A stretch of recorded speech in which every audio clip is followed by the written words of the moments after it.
en el International Market Research Day, en el cierre de este viernes, con primerísimos speakers de una de las empresas líderes en Colombia en Insights. Hoy estamos, como ustedes saben, con una agenda desde muy temprano, desde con ESOMAR a nivel mundial. 39 países están participando. Hoy tenemos conferencias desde las 3 de la mañana. Arrancamos con una apertura de ESOMAR a través de su channel global.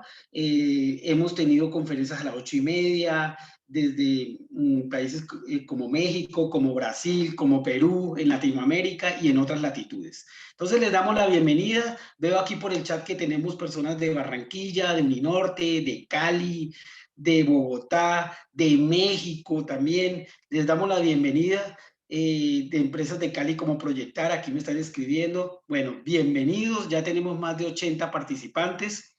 No quisiera empezar antes sin darles las gracias a Feedback Provokers, quien nos está prestando toda la logística, toda la plataforma virtual para que este evento sea realidad. De verdad que Feedback, empresa de investigación de mercados en Colombia y en la región, pues le damos las gracias. Y pues, sin más preámbulos, pues hoy tenemos una conferencia de cierre que no podía ser más que de una empresa líder y unos conferencistas de primera línea. Estamos hablando de Gabriel Contreras, CEO de Cinetic, y de Lucy Poisson, Client Service Director en Cinetic también. Nos van a hablar de procesamiento natural de lenguaje para detección de tendencias en social data. Gabriel y Lucy son personas de una amplia trayectoria, han trabajado en firmas de investigación de mercados donde se formaron, muy reconocidas, con una experiencia de muchos años en este tema y bueno, ya unos referentes.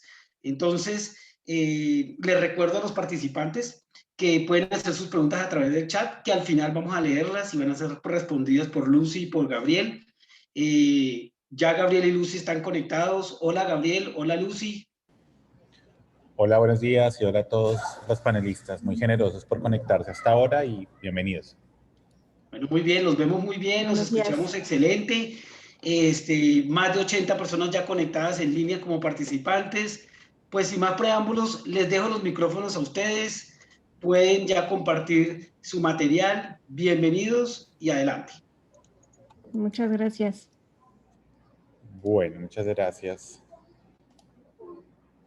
Bueno, esta presentación básicamente va a estar organizada, como pues, su nombre lo indica. Vamos a tener dos componentes dentro de esta presentación. Un componente teórico asociado a las metodologías de Machine Learning, particularmente vamos a estar hablando de procesamiento natural del lenguaje, una subfamilia dentro de este gran mundo de metodologías derivadas de la inteligencia artificial. Y al final, digamos, de la conferencia, más o menos a la mitad, porque va a ser gran parte de esta intervención, vamos a estar viendo tres casos de uso, todos ellos aplicados a las categorías de cuidado personal con particular énfasis en skincare. Y mi colega Lucy Pozo va a estar, digamos, haciendo un deep dive en eso para ver todo esto en acción, ¿no? La aplicabilidad que puede llegar a tener este tipo de enfoques metodológicos para escuchar la voz de la gente.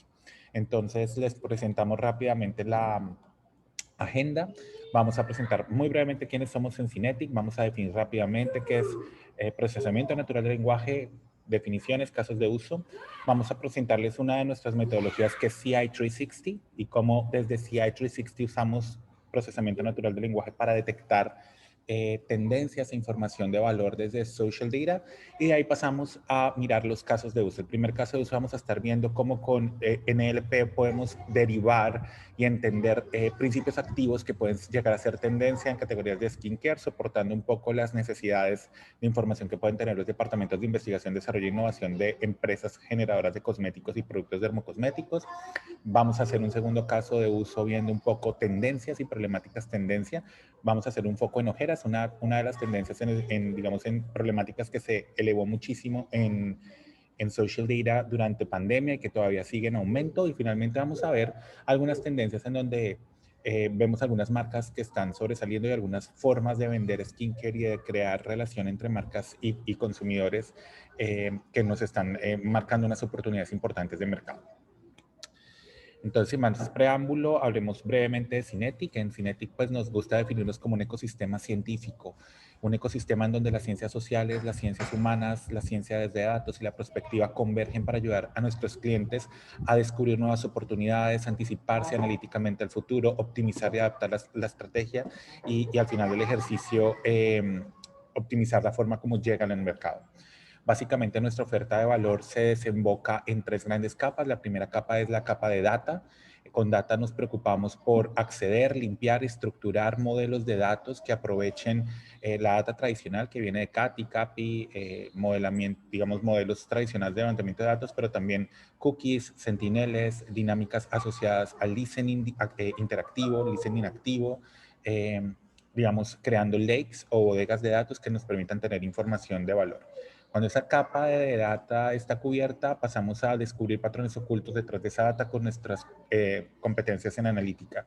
Y ahí podemos ir desde analítica exploratoria y descriptiva, tratando de responder preguntas como el qué pasó y qué ocurrió, llegando hasta la analítica cognitiva que nos permite automatizar procesos que en la dinámica humana ya están muy desarrollados, pasarlo a la inteligencia artificial. Y finalmente, pues la capa 3, que es storytelling y visualización intuitiva, en donde nos vamos a enfocar muy detenidamente en que todos nuestros aliados y nuestros clientes puedan ver la historia que hay detrás de todo ese esfuerzo intelectual y humano en integrar data y analizar data. Como les digo, son 4 nuestras ofertas de valor como consultores. Siempre vamos a ser un equipo científico que inicia con hechos, vuelve con hechos, y aquí no hay black boxes.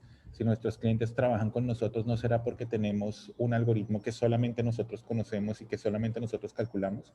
Si nuestros clientes trabajan con nosotros es porque tenemos un servicio de calidad, cercano. Por otro lado, vamos a estar trabajando con metodologías ágiles, digamos, y eso quiere decir que vamos a entregarle al cliente el insight para que lo monetice antes de su competidor y antes de que el insight se vuelva irrelevante.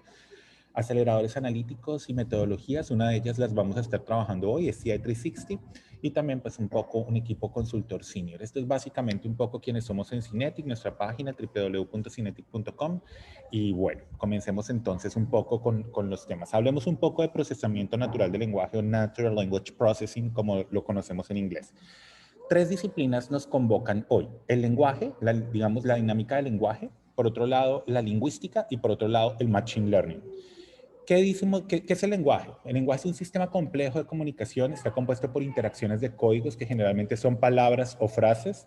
Adicional a eso, tiene reglas que las vamos a determinar a través de la gramática, y está compuesto por bloques de significado, los morfemas, los lexemas, los fonemas. Tiene sintaxis, y lo más complejo de analizar el lenguaje es que tiene contexto. El contexto define el significado del lenguaje. Por otro lado está la lingüística. La lingüística es el estudio sistemático de cómo el ser humano produce y comprende el lenguaje. Y adicional a eso ha desarrollado un conjunto de teorías y de metodologías para analizar el lenguaje en contexto. El reto más grande de una máquina es entender el contexto. Ni siquiera es entender el lenguaje, sino el contexto. Y tenemos el Machine Learning, y todos hemos escuchado hablar de ello. Pues básicamente vamos a hablar de la inteligencia artificial como un esfuerzo de la informática por, digamos, equiparar o hacer equipotentes los procesos psicológicos humanos para que una máquina desarrolle decisiones que generalmente tomamos con inteligencia natural. ¿Cuáles son esos procesos que se pueden, digamos, homologar, o esos procesos que se pueden llevar de inteligencia natural a inteligencia artificial? Sensación, la forma como capturamos información del ambiente con nuestros órganos de los sentidos. Ese es un proceso entre biológico y psicológico. Percepción, cómo nuestro cerebro interpreta la información que ingresa. Atención, cómo nuestro cerebro filtra entre toda la información posible aquella que es relevante, porque no tenemos un espacio para almacenar todo lo que pasa en nuestro mundo. Entonces tenemos que poner un filtro. Memoria, qué pasa a largo, mediano y corto plazo. Aprendizaje, cómo modificamos nuestro comportamiento en la medida en la que interactuamos con la experiencia. Razonamiento, cómo tomamos decisiones, cómo elegimos.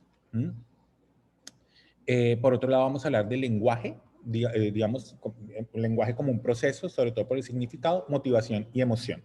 Generalmente, cuando hablamos de inteligencia natural, estamos hablando de esos procesos. Son generalmente estudiados mucho por la psicología. Cuando hablamos de inteligencia artificial, estamos tratando de que una máquina tome eso.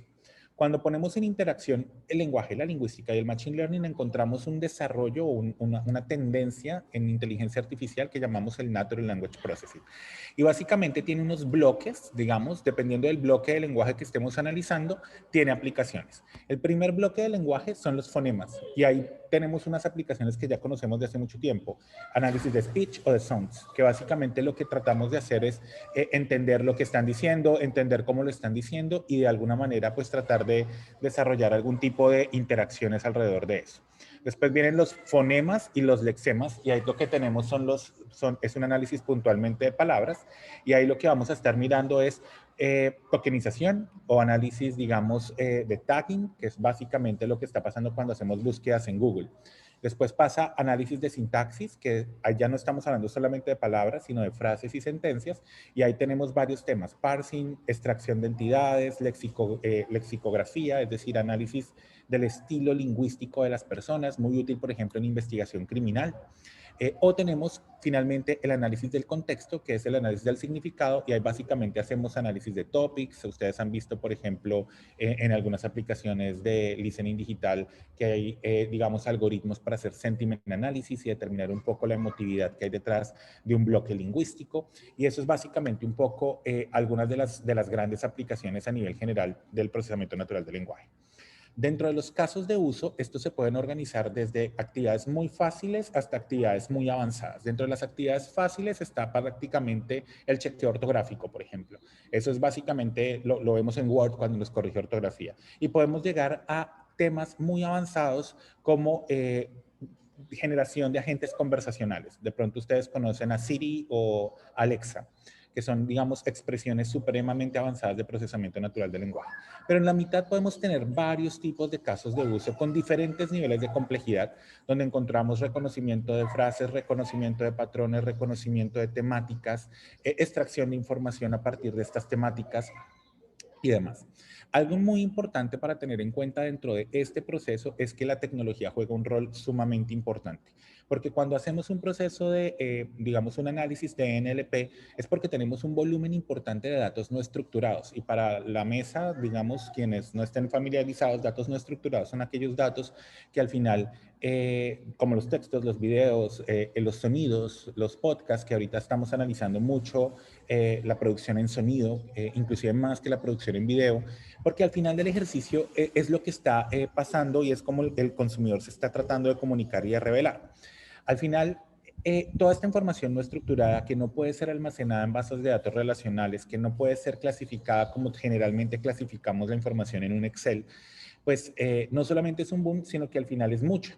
Entonces la informática y los sistemas computacionales juegan un rol importante. Y ahí tenemos dos tipos de tecnologías. Las tecnologías open como R y Python, muy familiarizados todos nosotros con ellas, o tenemos tecnologías pagas que nos van a permitir agilizar el proceso.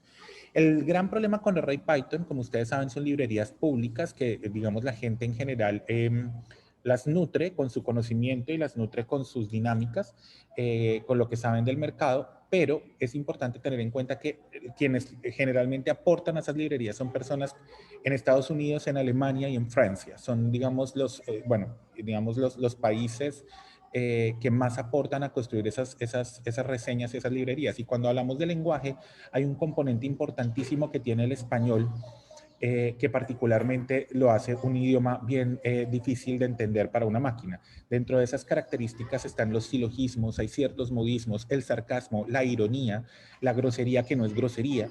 Y pues como nosotros en América Latina aportamos muy poco a esas librerías, R y Python se vuelven muy poco eficientes para analizar contexto del lenguaje español. Entonces nos toca acudir generalmente a tecnologías pagas para poder corregir ese proceso o aportar a las librerías mucho conocimiento para poderlo mirar. Analicemos cómo sería un flujo lógico dentro de un proceso, digamos, de NLP en nuestro siguiente slide. Básicamente, los procesos de NLP vamos a tener tres fases y tres niveles de maduración, o pueden ser proyectos a tres niveles.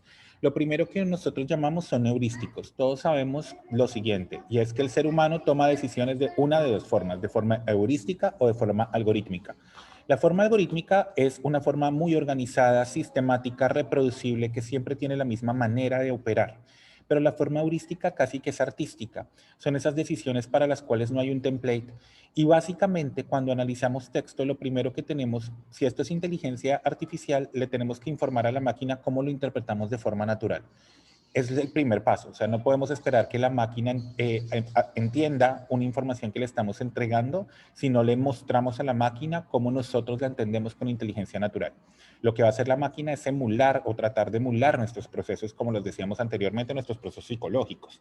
Entonces, en los heurísticos nos enfocamos por crear unas bases de template o digamos, unas referencias para que las máquinas puedan entender correctamente la forma como nosotros estamos entendiendo el texto. Y en esa dinámica, lo más importante es, y hay dos formas, digamos, está la forma GFG, que llamamos Context Free Grammar, o Rejects, expresiones regulares.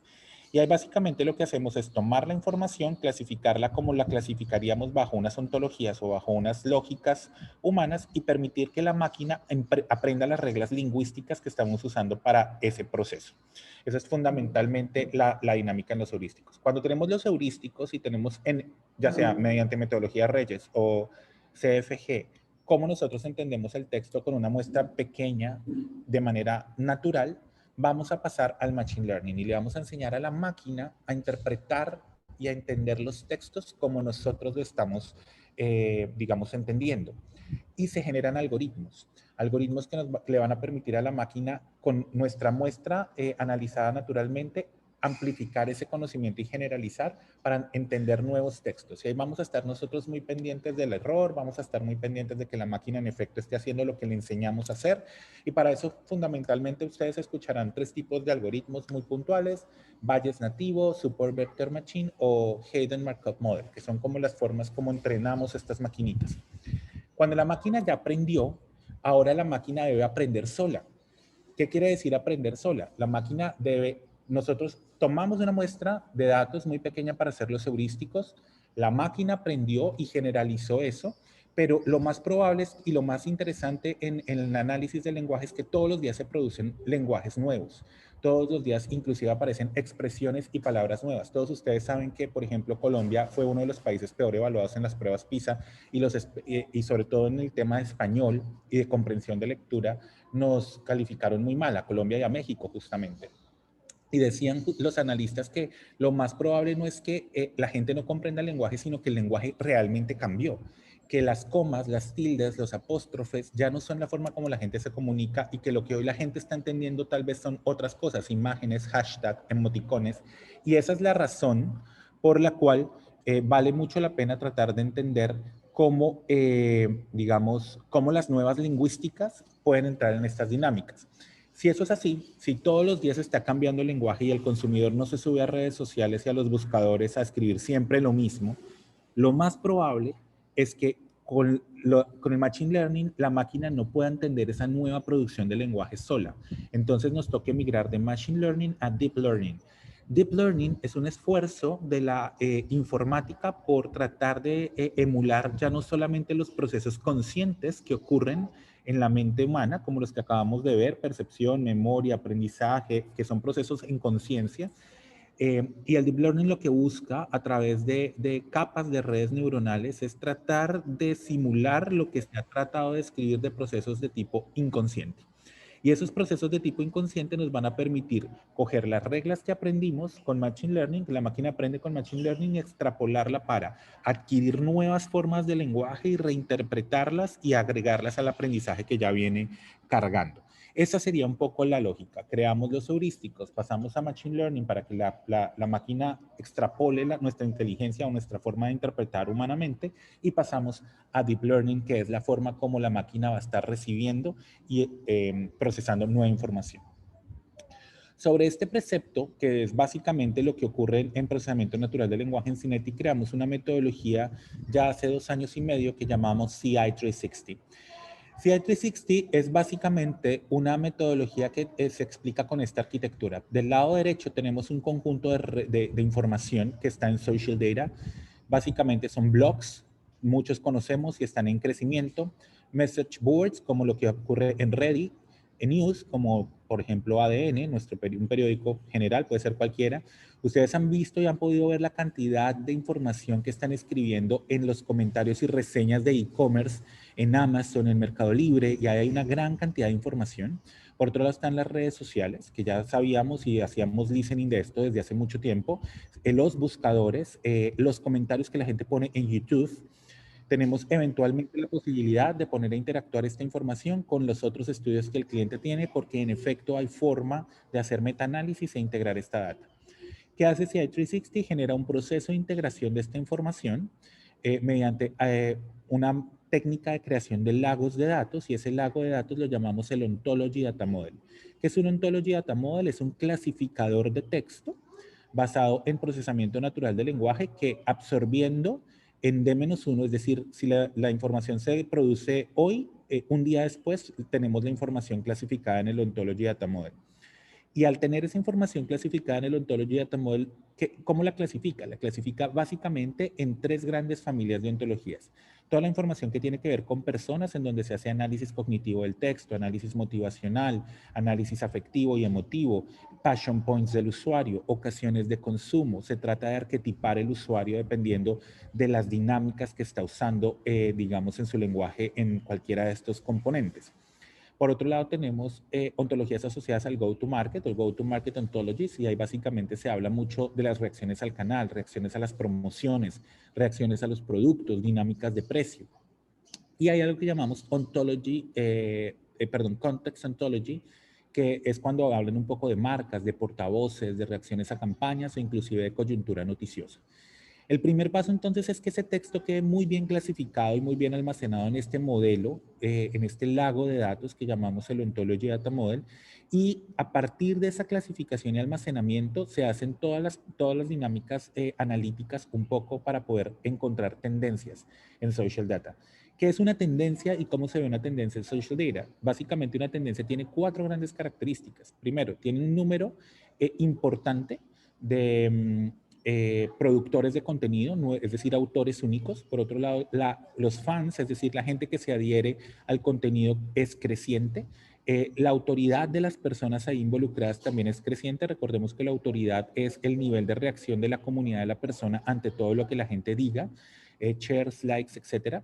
Por otro lado, una persona con autoridad también es una persona que tiene muchas cookies, es decir, una persona que tiene muchas cookies es una persona que es de interés o es blanco para muchas marcas. Por ejemplo, si ustedes miran su celular en este momento y tienen cookie de Avianca, cookie de Latam, cookie de, no sé, de su banco, cookie de, etcétera, eso les habla a usted de que en efecto están siendo perfilados y seguramente monitoreados por algunas de estas marcas o de algunas de estos temas, y eso por supuesto les eleva el nivel de autoridad. Y si ustedes con ese nivel de autoridad que tienen, dependiendo de las marcas que les tengan cookie, pues están compartiendo, leyendo contenido, pues ese contenido empieza a tener mucho más valor y empieza a ser mucho más relevante en las tendencias. Por otro lado, es muy valioso dentro de una tendencia que la dinámica sea continua y sea creciente. Digamos, si lo extendemos a lo largo del tiempo, uno esperaría que la tendencia fuera creciendo. Y es desde esa forma, cuando clasificamos desde la Ontology Data Model, que nace CI360 como una forma de conectarnos 7x24 vía scrapping y vía crawling a data de páginas web, de blogs, de noticias, digamos en términos generales, redes sociales, aunque tenemos el límite como todos de la API de Facebook y la API de Instagram, pero nos conectamos perfectamente aquí a TikTok y estamos con capacidad de conectarnos inclusive a Clubhouse, porque se están haciendo análisis eficientes alrededor de podcasts. Se generan, cuando se conecta a esa data, generamos estos algoritmos de NLP para detectar patrones lingüísticos, incluyendo gentilicios, regionalismos, sarcasmos, ironías, y detectar tendencias todo el tiempo. Este modelamiento predictivo nos permite clasificar la información rápidamente para que esas tendencias puedan ser consultadas por nuestros clientes a partir básicamente de portales o a partir de procesos consultivos. Se tiene información histórica de estas mismas dinámicas lingüísticas, por lo tanto, si miramos la tendencia del pasado, podemos proyectar un poco las estacionalidades y la dinámica de esa tendencia futuro para alertarle a las marcas si vale la pena, si esa tendencia es algo temporal o sobre el tiempo se evidencia una tendencia creciente y valga la pena apoderarnos de ese insight y sobre todo monetizarlo. Estos pipelines automatizados son flujos de proceso que se hacen categoría a categoría, porque por supuesto las tendencias aplican de forma distinta un poco dependiendo de la categoría en donde nos estemos moviendo, y básicamente se está monitoreando constantemente la capacidad que tienen estos algoritmos para hacer detecciones de lenguaje en contexto, porque como les decía, el texto sin pretexto es un contexto, es un pretexto. Y al final en procesamiento natural del lenguaje no solamente es contar palabras como lo hacemos con las preguntas abiertas de un cuestionario. En procesamiento natural del lenguaje realmente nos interesa unir las palabras con el contexto para crear significados y ver esos significados a lo largo del tiempo. Eso es CI 360, eso es procesamiento natural del lenguaje, y me complace mucho dejarlos ahora con Lucy Poisson, mi colega, quien va a comenzar un poco con los casos de uso. Muchas gracias. Justo pensando en las tendencias y en cómo detectamos tendencias gracias a NLP, desarrollamos 3 casos de uso, los cuales voy a estar presentando ahorita. Nuestro primer caso de uso tiene que ver, bueno, primero que nada, perdón, el por qué nos estamos concentrando en NLP y en particular en cuidado personal, por varias razones. La primera es porque realmente es una de las categorías en las cuales ha crecido de manera fuerte, exponencial, toda la cantidad de contenido generado. Es decir, hay cada vez más contenido, cada vez más texto también generado en la categoría por diferentes autores. Hay un overlap también de esos autores. Tenemos por un lado los beauty bloggers, que también están obviamente creciendo muchísimo, una alta participación en general en ese contenido, y también fungen cada vez más como el medio para obtener información, ¿no? Incluso vemos que dan hasta explicaciones científicas, varios dan hasta recomendaciones obviamente personalizadas que vemos incluso dentro de sus chats, y dan recomendaciones desde uso, rutinas, marcas, obviamente combinaciones de ingredientes activos, y ya realmente se vuelven pues unos expertos. Y por otro lado, pues está al fin de cuentas la comunidad científica y la comunidad experta, que también está creando cada vez más contenido y que se está volviendo obviamente cada vez más autores perdón, de ese contenido, que son los médicos, dermatólogos, ¿no? Muy presentes en las redes en diferentes formas, desde videos, textos, blogs, explicaciones también, y claramente con un alto nivel obviamente de autoridad. Y claramente también, pues a través de todas las reseñas que podemos encontrar en el e-commerce, pues es fuente de información, ¿no? Para detectar ya sea una valoración en general frente a un contenido, a un producto, a unos ingredientes activos, y claramente ir viendo la frecuencia y la cantidad de contenido que se está creando alrededor de una temática. Justo en nuestro primer caso de uso, vamos a contextualizarlo un poquito. El punto ahí está en un equipo de investigación y desarrollo de productos, por ejemplo, que quisiera ir viendo nuevas tendencias en principios activos, hasta poder ver reacciones adversas, podemos irlas buscando. Y para poder, obviamente, monitorear los diferentes principios activos, pero eso con el fin claramente de poder reducir en gran parte su tiempo de desarrollo de producto, incrementar también, obviamente, la eficiencia de sus lanzamientos y pues tener una ventaja competitiva de hasta 30% entre sus lanzamientos. ¿Cómo hacemos eso y cómo ayudamos justamente al equipo de investigación y desarrollo? Integrando la data en la forma en la que Gabriel se les estuvo explicando, viendo justamente qué sucede entre un panel de médico, ¿no? De líderes de opinión, cuáles son todos los textos que se están realizando, todo el contenido que se está generando, obviamente los beauty bloggers, ¿no? Que tenemos que tomar en cuenta, y también todas las reseñas de las tiendas. Se realiza esa integración, luego se realiza, como les estuvo explicando también Gabriel, el modelamiento predictivo con las reglas lingüísticas que estaremos integrando, y terminamos con generando justamente un panel de alarmas, un dashboard, una herramienta que va a poder ser consultada por el equipo y hacer deep dive después en las diferentes tendencias hasta georreferenciarlas. Perdón. ¿Qué fue el resultado? Después de un sprint de 4 o 6 semanas de trabajo constante, identificamos 114 principios activos monitoreados. De estos 114, 21 fueron principios activos que pudimos detectar como tendencia, ¿no? Para poder justamente ir viendo cuál era esa tendencia, es decir, los detectamos de manera temprana. Y algo interesante y particular también es dentro de esos 21 principios activos que se detectaron, 8, es decir, una gran parte de ellos, al fin de cuentas estaban siendo aprovechados solamente por competidores, ya sea extranjeros o competidores también de share bajos, ¿no? Lo cual nos habla finalmente de una oportunidad que se estaba aprovechando o se están aprovechando ciertas marcas. Veamos justamente cuáles son esos principios activos. Aquí presentamos los 6 principales, para no presentarles tampoco 21, que vamos a ver ahí, vamos a justamente ver cuál es el tráfico, es decir, el volumen de aparición en contexto de ese principio activo, el sentimiento que está relacionado con ese principio activo y hacer un forecast a 12 meses para ir viendo qué tanto va a estar creciendo ese mismo principio activo. Aquí lo interesante es si observamos de manera general, obviamente todos, como les decía, tenían una tendencia creciente en los 2 países, de hecho, y lo que observamos es que entre la niacinamida, el retinol, el ácido ferúlico, péptidos, vitamina C, centella asiática, todos están al final de cuentas relacionados con pues, principios activos fuertes, no importantes, y relacionados con antioxidantes, antienvejecimiento, pero también con temas de protección de la contaminación, obviamente también con luminosidad de la piel, ¿no? Antimanchas, antiacné, y nos mantenemos dentro de esas temáticas.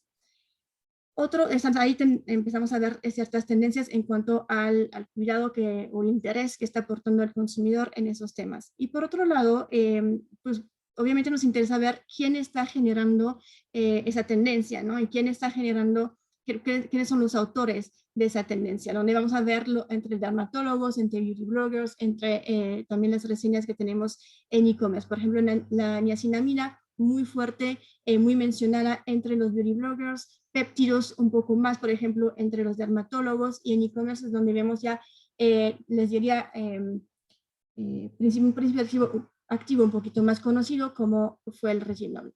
Pero en cuanto a eso, justamente lo que les quería enseñar ahí es, bueno, una vez que sepamos eso, pues en dónde ponemos los ojos, ¿no? A quién monitoreamos, quién realmente está marcando la tendencia. Y aquí justo estamos viendo donde separamos entre los ingredientes activos que hemos realmente ubicado como tendencia, una tendencia positiva, o bien los ingredientes que obviamente se sigue hablando de ellos, pero con una tendencia mucho más estable. ¿Qué estamos viendo? Que realmente quienes marcan la tendencia ahí son todo eso, el contenido que se genera por los dermatólogos, ¿no? Que son los primeros, digamos, a empezar a hablar del tema, a empezar a hablar de las problemáticas y a relacionarlos con ingredientes activos, pues que a lo mejor ellos conocen en su momento y que van a ser capaces obviamente de explicarlos, ¿no? Y de ya darlos a conocer a los consumidores. Y se masifican realmente las tendencias gracias a los bloggers, donde vemos justo que tienen una participación muy grande de del contenido generado, pero ya digamos mucho más cuando estamos con ingredientes activos estables, ¿no? Y ya digamos que ya la tendencia o el crecimiento pasó. ¿Qué más justamente vamos a poder descubrir gracias a esa información? ¿Cómo lo vamos a relacionar con las marcas, ¿no? Una vez que ya tenemos identificados esos principios activos, pues claramente tenemos que identificar más, ¿no? Más allá también de los autores, analizar y profundizar en la tendencia, beneficios resaltados para cada uno de los ingredientes, realmente qué es lo que más les llama la atención de ese ingrediente, qué es lo que va a realizar en mi piel, las combinaciones y rutinas recomendadas también, el formato de aplicación y claramente pues las marcas que más recomiendan y en qué tipo de ocasión. Aquí me llama la atención, como les decía hace rato, al fin de cuentas se habla muchísimo esos mismos relacionados con manchas, despigmentación, marcas de acné, incluso fotoprotector, todo un tema también con antioxidantes, antiarrugas, y ahí vamos a ir identificando el tipo de palabras y ahí lo importante del tema de la lingüística, qué tipo de palabras, en qué contexto obviamente se van a utilizar. Pero nos hablan obviamente también de producción de colágeno, por ejemplo, serum muy fuerte, gotero, y algo interesante también, más entre los bloggers, por ejemplo, la palabra potenciar y la palabra combinar regresan de manera muy constante para dar consejos acerca de una combinación también de ingredientes. Algo claramente fuerte también es que sí siempre dan como una advertencia acerca de la sensibilidad en la piel y ciertos efectos adversos que tendremos que ir viendo claramente, aunque es algo que tiende a crecer un poquito menos, ¿no? Siempre se habla como muchísimo más del efecto de potenciar, de combinar, ¿no? Una recomendación claramente de usar un protector solar cuando se usan ciertos ácidos. Sin embargo, no es lo más importante.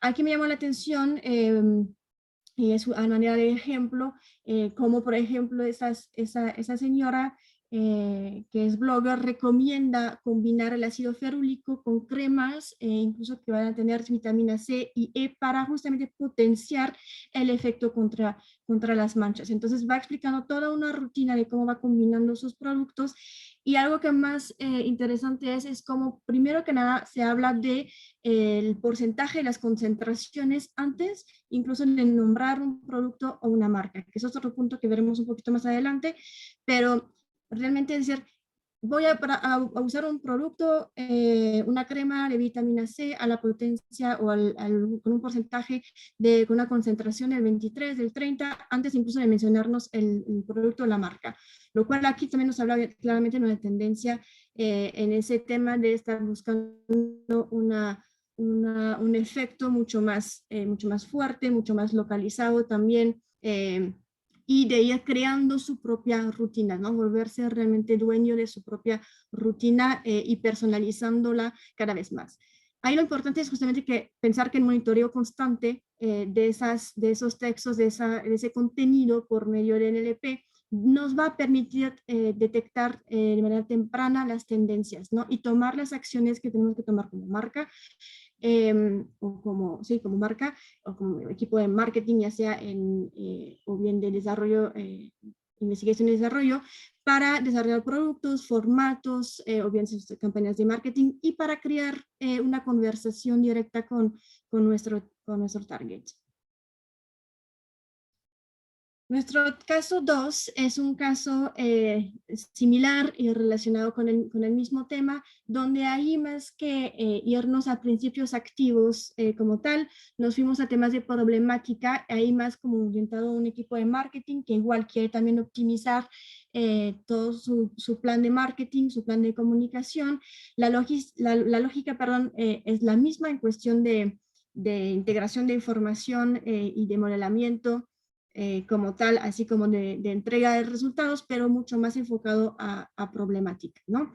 Donde monitoreamos 50% de las temáticas, en general problemáticas que se pueden encontrar en la piel, y encontramos 31 en particular relacionadas, o más bien como con tendencia a ser tendencia, y en cuanto a cabello, uñas, cuidado de la piel, maquillaje, etcétera, ¿no? Y vamos a ver que pues varias de ellas no están realmente cubiertas por las principales marcas en el mercado. Nos vamos a concentrar únicamente en la primera, bueno, una de las primeras, que es el tema de las ojeras, en donde vemos un crecimiento fuerte tanto en la comunidad de usuarios, es decir, el número de usuarios únicos que va a estar reproduciendo contenido acerca de las ojeras, tanto en Colombia como en México, de estar viendo cuál es esa tendencia y hacer un forecast justamente para 2021. Ese forecast se realizó a principios de marzo con datos que teníamos históricos, y vemos que ya poniendo los datos entre marzo y abril, pues vamos siguiendo una línea similar. ¿no? Donde vamos a ver justamente un incremento de hasta el 24% en todo el contenido y un poquito más fuerte, claramente, pero interesante también en los influenciadores de ese contenido. ¿Cómo presentamos también o cómo analizamos una tendencia como una problemática? El grafo que tenemos acá nos va a presentar la apertura de la narrativa, es decir, cuáles son los textos o los temas que están relacionados con la temática de ojeras en general. Vemos muy fuerte la narrativa acerca de las bolsas, ¿no? Uno de los principales preocupaciones, con lo que es un 50%. Luego vemos también temas de pues, ojeras café, ojeras azules, moradas o bien sombras. Pero lo interesante acá también es ir viendo, bueno, ese contenido con qué está relacionado, ¿no? Ir construyendo esa cadena de textos, ¿no? Y de contexto que nos va a ayudar a ver de qué realmente se está hablando y en qué contexto. Por ejemplo, en el tema de las bolsas, vemos que la primera capa, digamos, después de la problemática misma, va a ser ver las causas y teorías no relacionadas con las bolsas, es decir, con un tema de tono muscular, de flacidez, de pérdida de peso, de inflamación, ¿no? De trasnocho, etcétera. Vamos a ver también con las ojeras café que se hablan de necesidad de antioxidantes, que después se va a relacionar claramente con los principios activos, que va a ser nuestra tercera o segunda capa, digamos, después de las causas y teorías. Y después también se va a ir relacionando claramente con ya sean beauty gadgets o incluso las marcas. Una de las cosas interesantes aquí son solamente algunos ejemplos, porque claramente cada uno se va a ir abriendo, pero lo mismo vemos como entre las bolsas, por ejemplo, cuando se habla también, se relaciona en el mismo contexto, se habla de tono muscular o de flacidez incluso, luego vemos entrar un principio activo como la cafeína o una herramienta que es el rollo de jade, ¿no? Pues ahí podemos ir desarrollando también bastante contenido, bastante, incluso ideas, ¿no? De innovación que nos van a ayudar a entender muchísimo mejor cómo se está moviendo esa tendencia. O bien también vamos a ir viendo cómo se relacionan ciertas marcas en pues esos nichos de contexto y de interés por parte del consumidor. Entonces igual, al fin de cuentas, el monitoreo constante de esas redes nos van a ayudar a detectar esas tendencias tempranamente, nuevamente, para posicionarnos y generar conversación. Y en nuestro tercer punto, que es el punto el tercer caso, perdón, que es un caso relacionado también con cuidado de la piel, y que nos va a ayudar justamente a hacer ya un monitoreo de competencia y de competidores con tendencias en alguna tendencia ya identificada. Así, en este caso, en el tema de los principios activos, pues queremos ver 5 de los principales jugadores en esa tendencia, cómo se está manejando, cómo se están moviendo. Igual, la estructura otra vez es la misma, de esas 5 marcas van a tener en total 125 principios activos como argumento de venta, y tenemos que ir viendo cuáles son las reacciones de los fans de la temática en particular, el involucramiento que van a tener en ella, y pues claramente detectar también las amenazas. Acá pues sí vamos a hablar un poco de marcas sin hacer publicidad sin ningún otro fin que un fin de análisis. Estuvimos viendo 3 en particular: L'Oréal, que es una marca ya muy establecida, y 2 marcas que están claramente en la tendencia de los ingredientes activos y justamente del empoderamiento que está tomando el consumidor en su rutina, que es The Ordinary y Good Molecules, ¿no? Entonces vamos a ir viendo cómo esas marcas han estado desde muy tempranamente, bueno, desde hace ya 2 años, ya marcando tendencia, se fueron ubicando, y vemos cómo esas marcas fueron creando nuevos fans de una manera muy rápida, al igual que, bueno, ambas marcas, tanto The Ordinary como Good Molecules. Entonces, si bien vemos que L'Oréal también ha tenido un crecimiento muy fuerte y ha tenido una actividad digital muy importante el año pasado, a partir del año pasado, con un crecimiento fuerte, vemos como esas dos marcas que están entrando en esa tendencia en particular y que son claramente muchísimo más chiquitas en términos de volumen por el momento, están en niveles de adquisición de nuevos fans bastante altos y con una tendencia también muy fuertes. Incluso cuando observamos shares y likes, vemos como The Ordinary ya últimamente ya tiene una tendencia a rebasar incluso una marca tan establecida como L'Oréal. Y también algo interesante es cuando ya vemos una relación entre los shares and likes y el sentimiento positivo que se va a generar en ese contenido que están generando bueno, las marcas acerca de los ingredientes activos y las problemáticas, observamos como pues lo lógico sería tener, obviamente, pues mientras más shares y likes, no necesariamente hay más un sentimiento positivo, pero como esas marcas sí se mantienen, es decir, logran a la vez tener un crecimiento importante en sus shares y en sus likes y además mantener un sentimiento positivo alto. ¿Eso por qué? Porque una de las tendencias que hemos visto, es el tema justamente de las concentraciones y el porcentaje de los ingredientes activos. Y lo que vemos en las conversaciones, y eso es uno de los ejemplos, por ejemplo, el ácido hialurónico, que fue tendencia ya desde 2019, como la concentración a menos 2% iba creciendo. En cuanto entran también esas marcas a hablar justamente del ácido hialurónico ya a potencias o a concentraciones más altas, se adueñan de la conversación y empieza a bajar realmente lo que se está hablando del ácido hialurónico más clásico, digamos, para empezar a hablar de concentraciones entre 3 y 5, incluso ya a finales de 2019 y todo 2020 y 2021 ya estamos hablando de más de 5%. Eso justo lo podemos ver como la tendencia de la cual estamos hablando y cómo se correlaciona con las marcas que estamos viendo. Justamente el usuario se está adueñando, está personalizando cada vez más su rutina y vemos entre los diferentes autores recomendaciones de rutinas completas, recomendaciones también para aumentar la concentración poco a poco para un mayor efecto. Decía, primero usa uno de 3, uno de 10, uno de 15, ¿no? Potenciar, les decía, el beneficio de la piel para al realizar combinaciones de ingredientes activos. Incluso algunos contradicen ciertas recomendaciones de las marcas mismas o incluso de ciertos influenciadores con autoridad científica fuerte, ¿no? Y las marcas, como están adoptando obviamente esa tendencia, siguiendo las recomendaciones incluso de dermatólogos y siguiendo la tendencia general del consumidor, también viendo cómo se ofrecen ya packs, ¿no? de 3 ingredientes activos porque van a combinar, van a potenciar, ¿no? Y te van a permitir claramente personalizar tu rutina.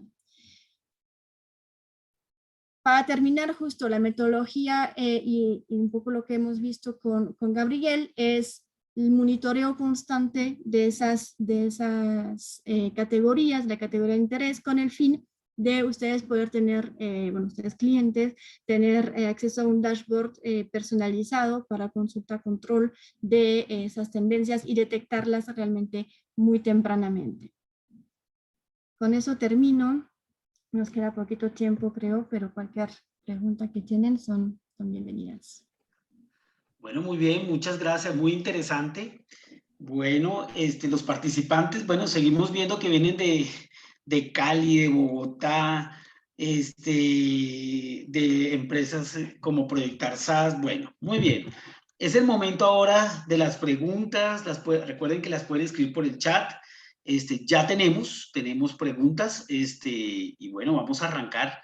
Joana les pregunta, primero hace un comentario y después pregunta. Dice, entiendo cómo entienden lo que está sucediendo en redes, pero ¿me podrían explicar mejor cómo hacen para tener la parte predictiva, es decir, el forecasting? Bueno, dos precisiones. No es data en redes. De hecho, la data en redes es la data tal vez menos relevante dentro de todo el proceso. La data más relevante viene de reseñas de e-commerce, de blogs, de podcasts, de YouTube. En los comentarios que hay debajo de cada video viene de buscadores, algo viene de redes sociales. La parte predictiva es posible gracias a que continuamente se está levantando esta información y llevándola a un repositorio, un lago de datos que llamamos el Ontology Data Model. El Ontology Data Model guarda día tras día, de -1, estas informaciones que estamos, digamos, rastreando.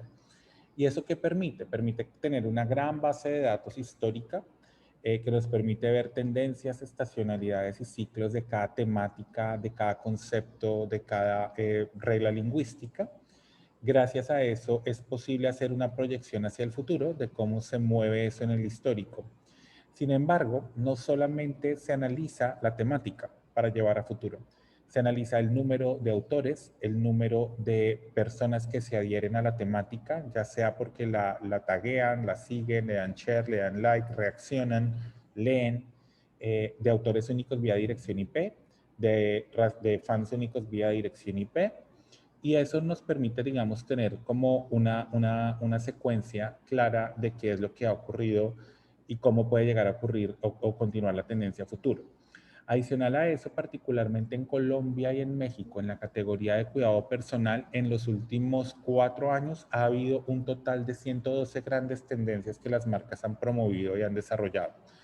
Y ha habido más de 500 intentos de sacar productos o de sacar comunicaciones y cosas que no fueron tendencia.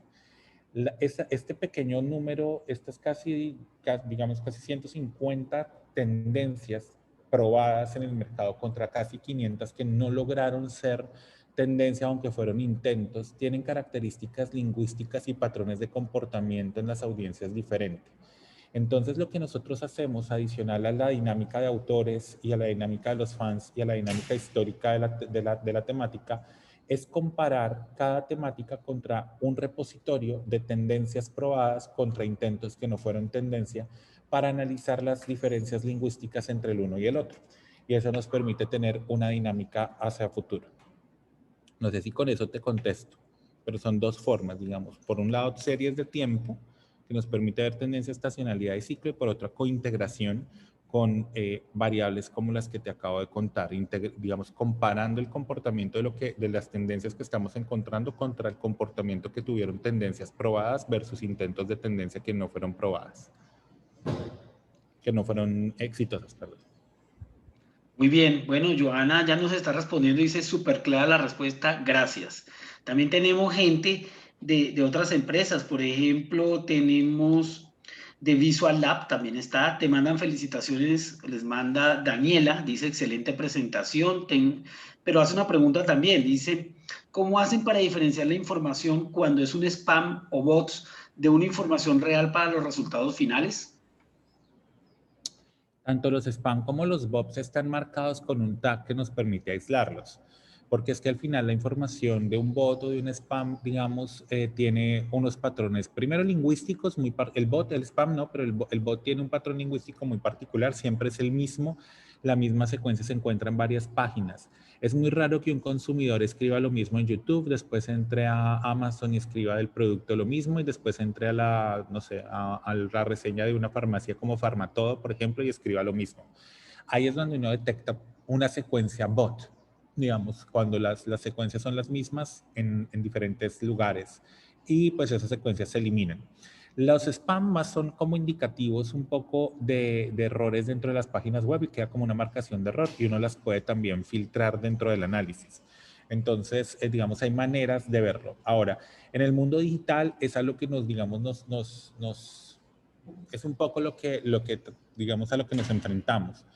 Ventajas de algunas fuentes de información como las reseñas de e-commerce, como las reseñas un poco de producto en general, como los blogs, es que todo lo que tú sabes a Internet nunca se borra, entonces de alguna u otra forma se tiene un autor identificable. Digamos, un blogger, por ejemplo, es muy raro que escriba ad honorem y no revele su identidad. El blogger siempre revela su identidad, el influencer siempre revela su identidad.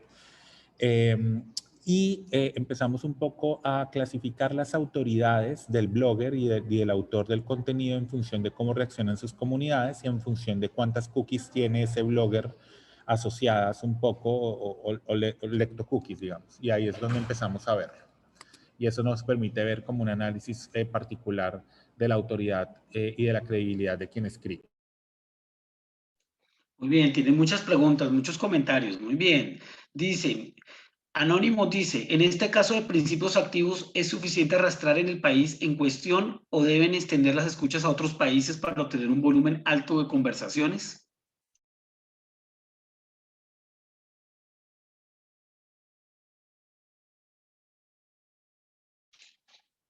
Gabriel, ¿pudiste escuchar la pregunta? Perdón, no, qué pena. Repito, dice, Anónimos nos dice, en este caso de principios activos, ¿es suficiente rastrear en el país en cuestión o deben extender las escuchas a otros países para obtener un volumen alto de conversaciones? El volumen alto de conversaciones se obtiene, digamos, analizando, si bien cada país puede ser autónomo un poco en la información que producen sus audiencias, fue este caso, por eso lo escogimos. También es importante ver que una dinámica de tendencias son conversaciones que inician en otros países y se importan. Como Colombia no es un país productor, digamos, en general, y México mucho más que Colombia, lo más probable es que las tendencias, particularmente en esta categoría, comiencen en otro país y se importen a Colombia y de alguna manera las terminemos adoptando. Y eso es un poco lo que estamos viendo en esta dinámica. Ahora, sí se hace, en efecto, se pueden rastrear tendencias en otros lugares. De hecho, mucho del consumo de información de skincare en nivel socioeconómico alto, por ejemplo, se hace en idioma inglés.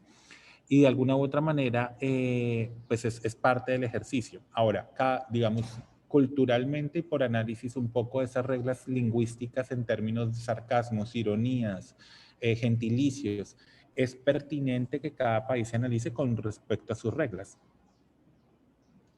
Claro. Bueno, muy bien. Miguel les pregunta, ¿qué programas comerciales distintos a R y a Python son los que se usan? ¿Veo a SAS? Sí.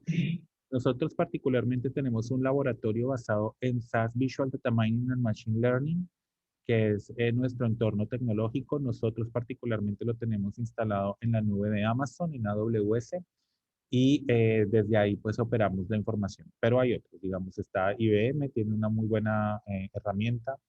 Digamos que aquí hay varios, digamos. Sin embargo, pues tenemos ese reto, ¿no? Digamos, las herramientas comerciales igual hay que entrenarlas con las dinámicas del lenguaje muy local. Es mucho más fácil entrenar una herramienta en este tipo de temas de analítica de texto, una herramienta comercial que una herramienta open, pero es la que usamos nosotros.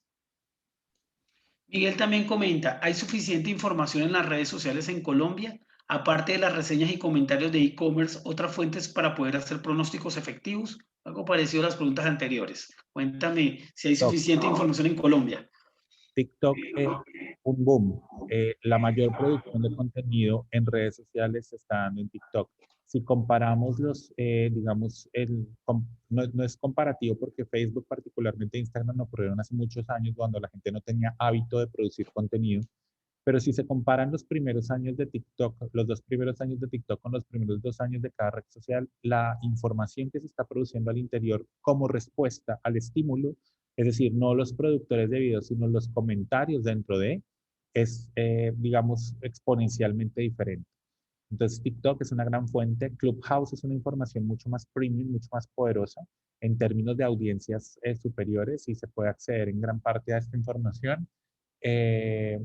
Digamos, no alcanzamos a ver hoy casos de uso de analítica de voz, que es básicamente un procesamiento natural del lenguaje, pero en este caso podcast o canciones o conferencias, que eso se puede analizar. Pero digamos que en efecto sí hay producción, particularmente en la pandemia. Dentro de muchas de las cosas que nos dejaron son lagos grandes de datos y de información que al final del ejercicio pueden ayudarnos a detectar estas dinámicas, digamos, estas narrativas que nos ayudan a crear tendencia. Muy bien. Marcela te pregunta que qué pasaría si las cookies desaparecen. ¿Cómo supone va a suceder? Las cookies van a desaparecer, las cookies no van a desaparecer, lo que va a aparecer, lo que va a pasar es que Google Chrome ya no las va a permitir, pero las cookies van a seguir.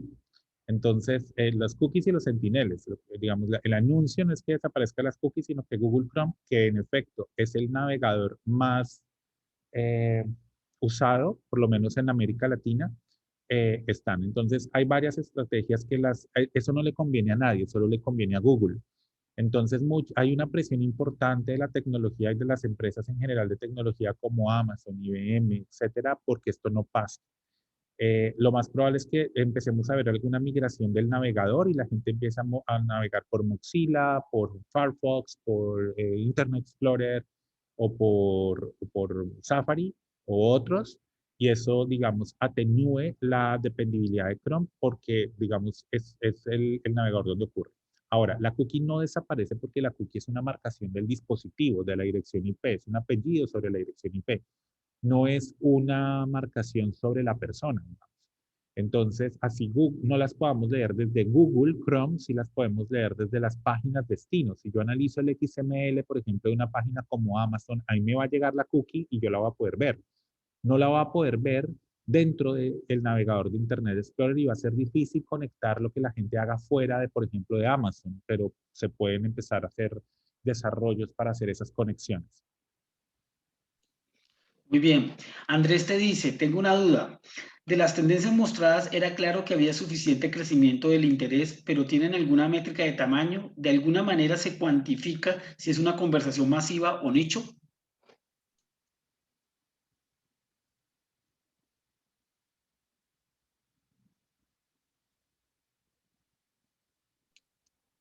No sé si la pudiste escuchar, Gabriel. ¿La repetimos? Eh, sí, sí, no, estoy tratando de entenderla. Del volumen, hay dos formas de establecer el volumen.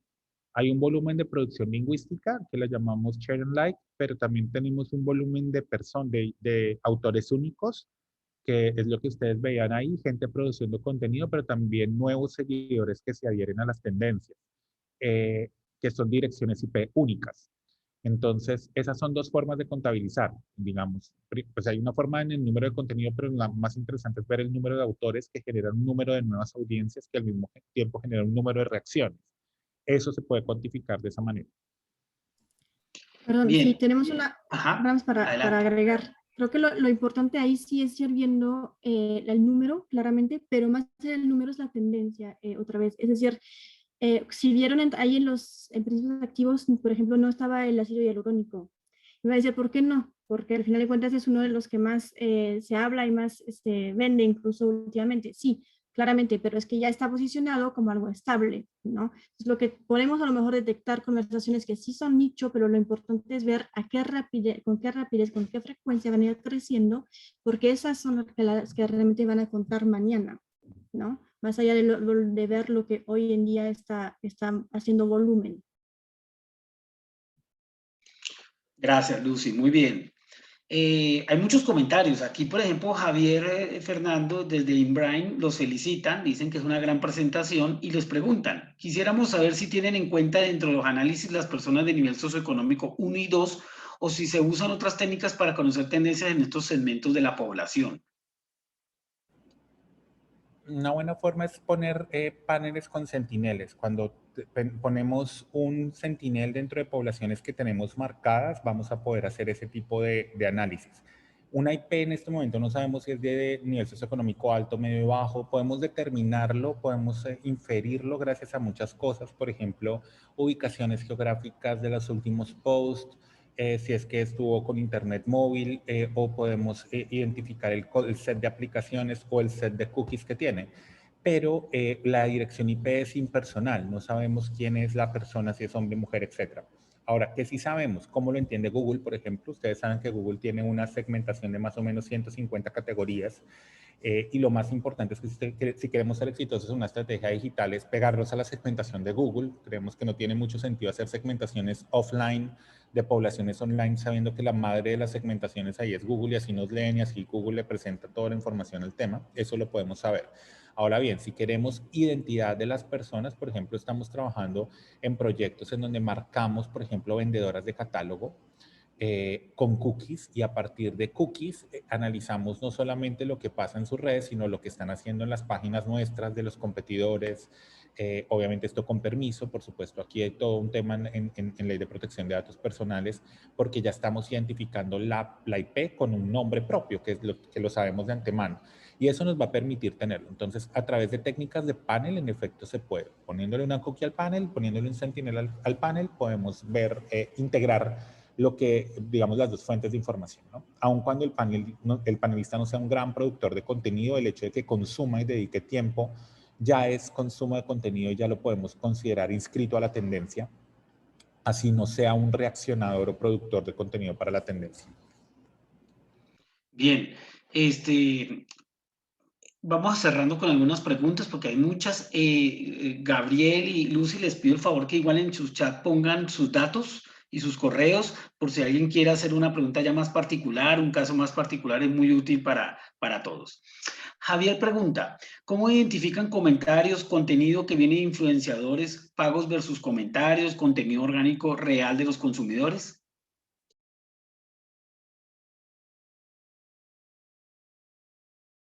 Fundamentalmente por la autoridad del autor.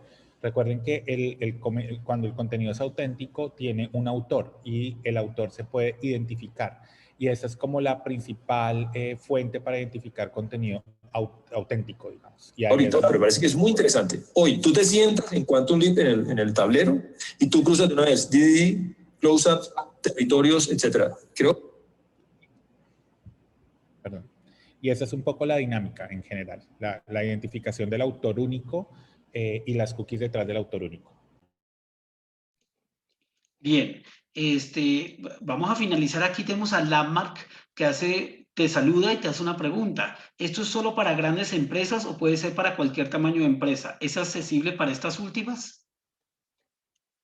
En efecto, hay unas bases de conocimiento que acumulan tendencias y aprendizajes históricos. Entonces, para las empresas pequeñas lo que se puede hacer básicamente son extracciones específicas dependiendo de sus categorías, pero no proyectos necesariamente ad hoc. Un proyecto ad hoc de esta naturaleza sí puede resultar siendo engorroso, costoso, demorado, pero un proyecto breve de comprensión de categorías, comprensión de mercado, comprensión de audiencias, podría ser accesible para una empresa mid-size.